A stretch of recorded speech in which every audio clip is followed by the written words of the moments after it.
Bonsoir Cédric, vous êtes à Garoua.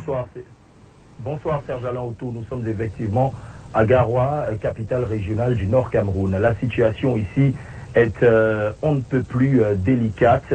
Nous nous trouvons actuellement dans le domicile de la nommée Zoïratou, âgée la trentaine environ, qui a justement, selon les témoignages de sa famille, succombé à un tir d'un élément des forces de maintien de l'ordre. Zoïratou était âgée, je le dis, avait la trentaine, institutrice dans une école de cette partie de la ville, notamment du quartier Fumpere. Pour l'instant, eh bien, dans sa famille, c'est le deuil, le silence, justement, cache mal le malaise qui règne ici. J'ai avec moi, à côté, le parent de Zoïratou, qui justement veut revenir sur les circonstances même du décès de sa jeune fille. Bonsoir, monsieur. Oui, bonsoir. Alors, racontez-nous un tout petit peu. Qu'est-ce qui s'est passé? Bon, je ne peux pas vous dire avec exactitude, puisque moi j'étais hors de la ville pour un reportage.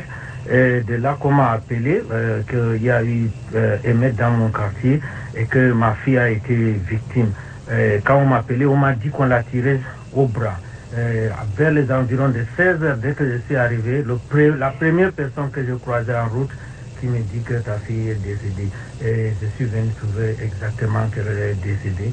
Et d'après les témoignages du quartier, l'homme qui a tiré était habillé en autre, ce n'est pas une uniforme militaire ni gendarmerie, il était quand même en demi-saison avec un gilet à balles, plus un calage en main, plus un revolver. Mais il était en pantaculotte. Et c'est ce type-là qui a tiré à bout portant. Ce n'était même pas une balle perdue.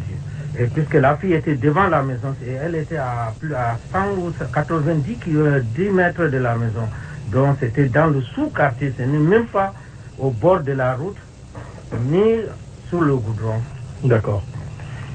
Eh bien, Serge Alain Autou, c'est le cœur lourd que cet homme a appris, vous l'avez entendu, le décès de sa jeune fille, Zoïratou, la trentaine, aujourd'hui qui justement est un symbole de la tension qui règne ici même dans la ville de Garoua, à l'heure où les autorités de la ville se sont réunies aujourd'hui même, levant une sorte de couvre-feu interdisant la circulation des engins à deux roues passé 20 heures.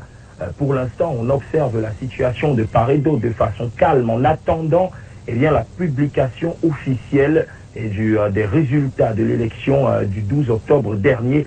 La situation à Garoua reste on ne peut plus tendue. Avec nous, justement, le parent de Zoïratou a pu photographier la douille dont il dit être responsable de la mort de sa fille. Serge Alain Autou, nous vous ferons jour après jour, heure après heure et minute après minute le point dans la ville de Garoua, d'où nous signons envoyés spéciaux pour Equinox Télévision, Amadou Daïrouf, Dani Warren II et Cédric Ding. Merci Cédric Ding.